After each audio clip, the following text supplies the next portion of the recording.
At a private gathering over the weekend, White House Budget Director Mick Mulvaney warned Republican donors and party officials that the party was battling serious vulnerabilities in the upcoming midterms. According to the New York Times, Mulvaney raised the prospect that Senator Ted Cruz of Texas could lose his bid for re-election because he's not seen as likable enough. In an audio recording obtained by the Times, Mulvaney conceded that President Trump's personal unpopularity was a problem for the party, but he predicted it would not ultimately be a decisive factor for most voters. He also alluded to Mr. Cruz, without mentioning his name, as a lawmaker who might lack the charm to win a contested race this year. He said, quote, "There's a very real possibility we will win a race for Senate in Florida and lose a race for Texas for Senate. Okay?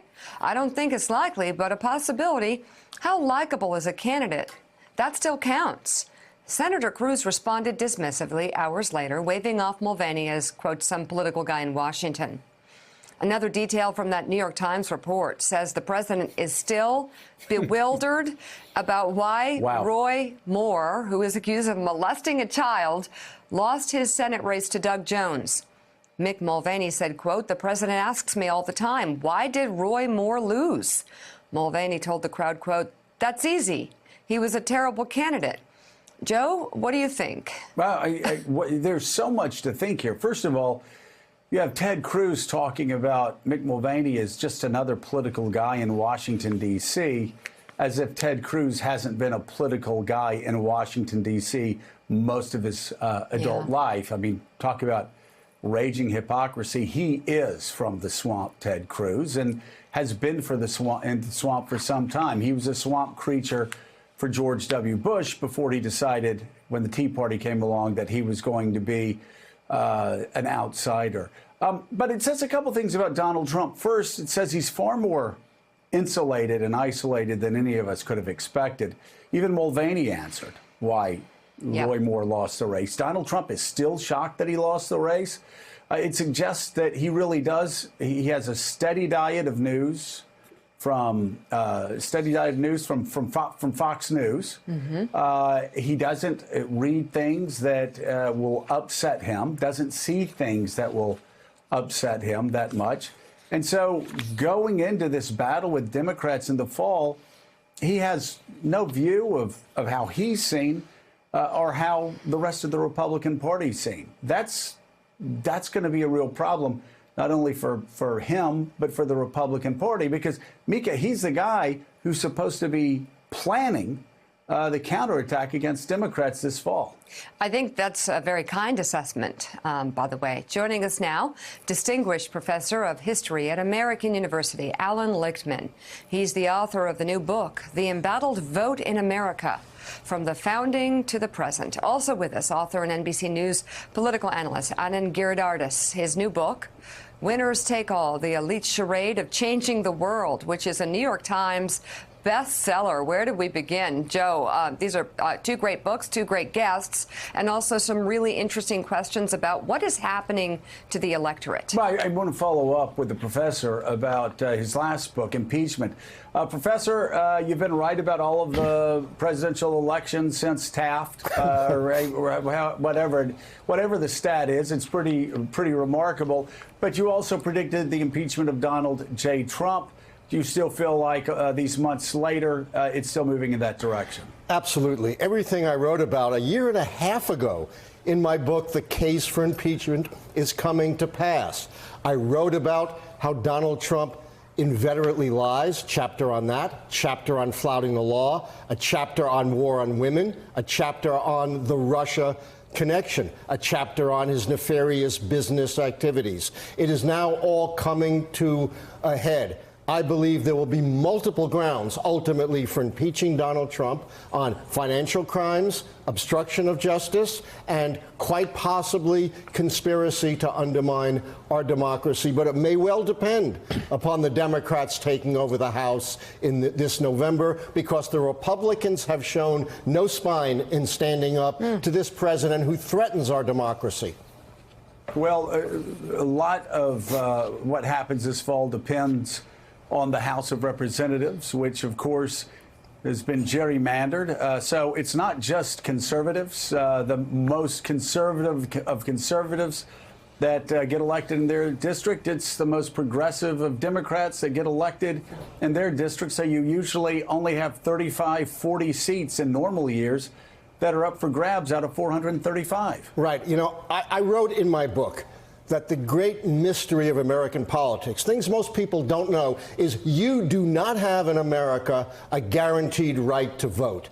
The great mistake of the Founding Fathers was not putting a right to vote in the Constitution along with all the other rights. And every subsequent amendment has been phrased negatively in terms of what the states can't do. You can't deny the vote based on race or age or gender. But we still don't have a guarantee of the vote. And that's why these folks can get away with egregious racial and political gerrymandering, with voter suppression through voter purges and voter ID. And now we've seen one of the most outrageous attempts at voter suppression in modern history, the Trump administration trying to subpoena the records, the voting records of millions upon millions of people in North Carolina. You know, the tactics have changed. We don't outright ban people from voting anymore, but the battle remains the same and the stakes are just as high.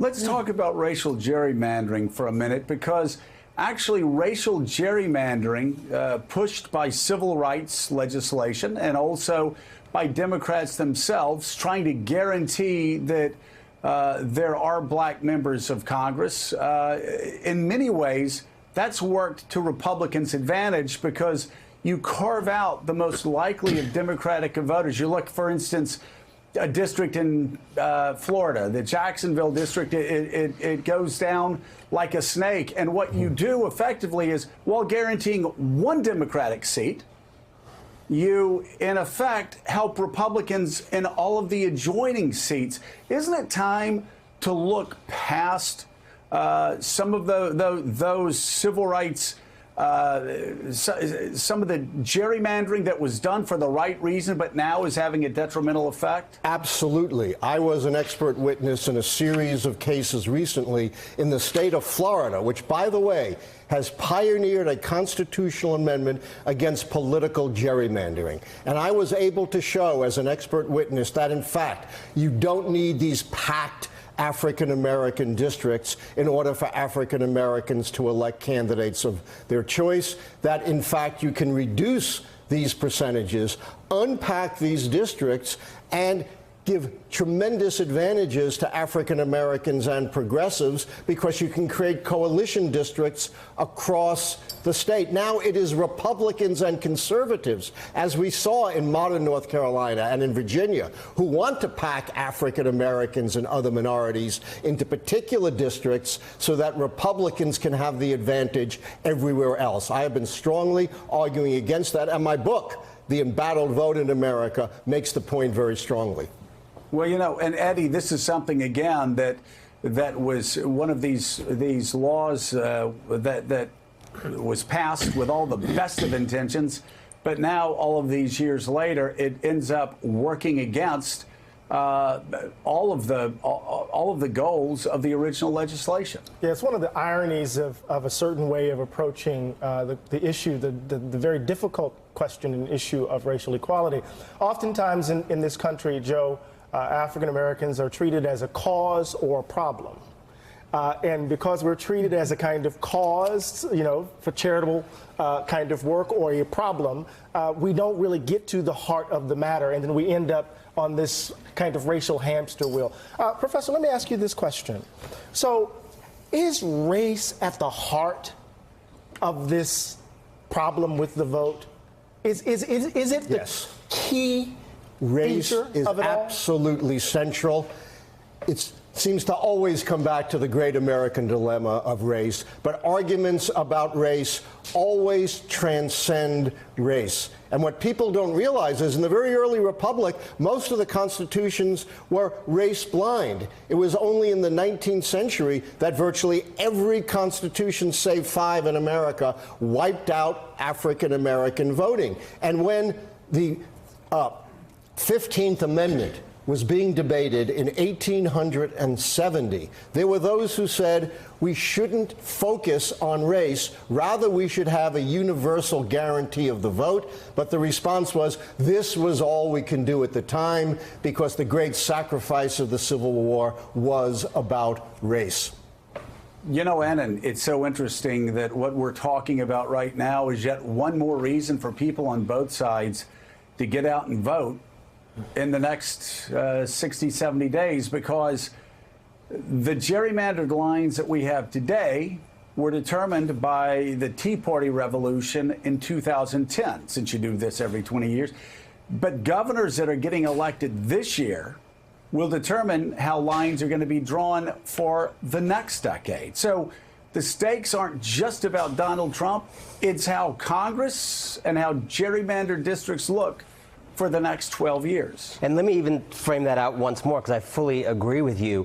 This election is inevitably framed around Trump and the most important election in decades for that reason.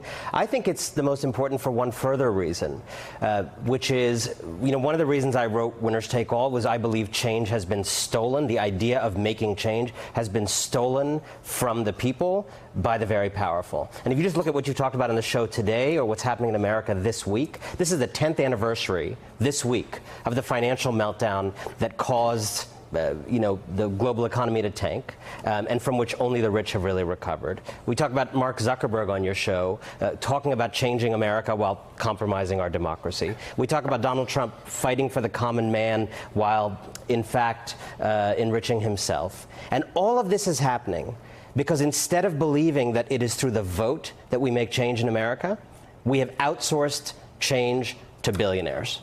And we need to learn to take change back. And this election in November needs to be more than just a repudiation of Donald Trump. It needs to be a repudiation of fake change. The book is The Embattled Vote in America from the Founding to the Present. That's Professor Alan Lichtman's book. Thank you very much. And thank you. Anand, stay with us. We'll continue our political roundtable with you just ahead on Morning Joe. We'll be right back. Thanks for checking out MSNBC on YouTube, and make sure you subscribe to stay up to date on the day's biggest stories. And you can click on any of the videos around us to watch more from Morning Joe and MSNBC. Thanks so much for watching.